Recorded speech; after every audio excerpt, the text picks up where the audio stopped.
Welcome to the show. It's Money and Markets. Now, what we're hearing from the Kenyan market is not very pleasing. Of course, from the economic point of view, we are looking at the default rate raising in the banking space within that particular market. And Central Bank of Kenya figures are pointing at about $500 billion Kenya shilling. Putting this in context, you're talking about trillions of shillings if you look at it from the Ugandan perspective. But hold on to that thought. It is Money and Markets. Welcome to the show.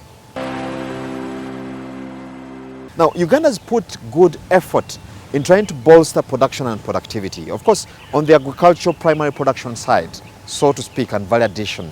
Now, the biggest issue or thorn that the country has to contend with is one of trade, the markets where we sell these products. And today, we're dedicating a segment to find out how best Uganda can actually make the best of the markets around it.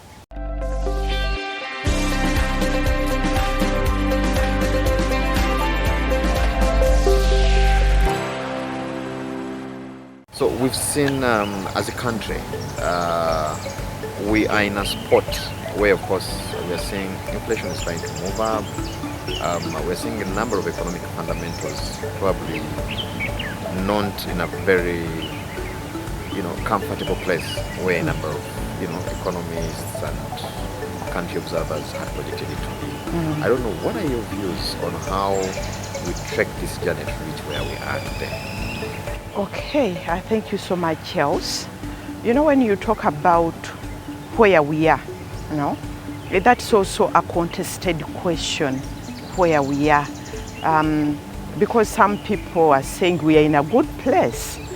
We are in a lower middle income, status, the GDP is okay. The inflation rate is manageable. Others are doing worse. So I think the beginning place is to agree where we are, have that common understanding that maybe we are not in a good place, that maybe we can do better. Then we can agree on what do we do, to get out of the situation.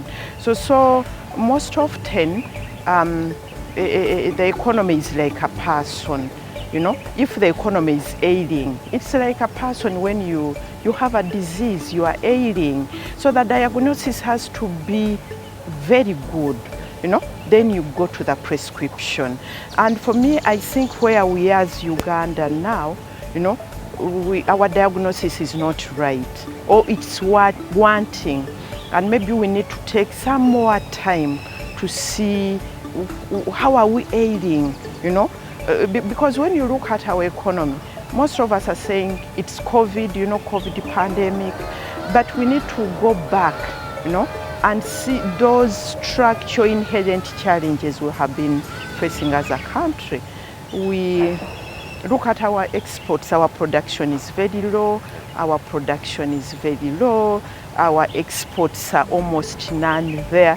We are running a trade deficit which goes up every month, every month. That means we are importing more than we are exporting, Now we are even faced with hunger, a hungry nation, you can't produce.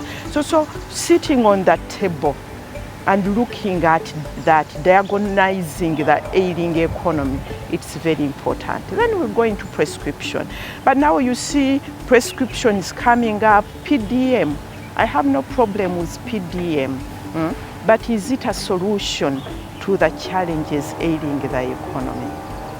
So I think we need to go back on the drawing board, look at that and see, have a clear way forward. Because if we don't do that, we are wasting our meager resources. Because first of all, we are indebted up to, really indebted. So whatever little money we have, we need to use it prudently. We need to ensure value for money. Now, let's start, because there's a common word or common idea that I get when we talk about our deficit issues, when we talk about the fact that we have the markets and we cannot really utilize them. It boils down to the aspect of production and productivity. I want you to touch a little there. How do we get our economy to really produce? Because we can't talk about markets, we can't talk about trade before production. Yes. In as much as we can't really see the benefits of this production without the markets. Okay. If we are to increase our production has to be targeted. Because the beauty also is that our production is what we eat anyway. So you are hitting two things, I don't know, not bad. No, yeah. We have to be environmentally smart.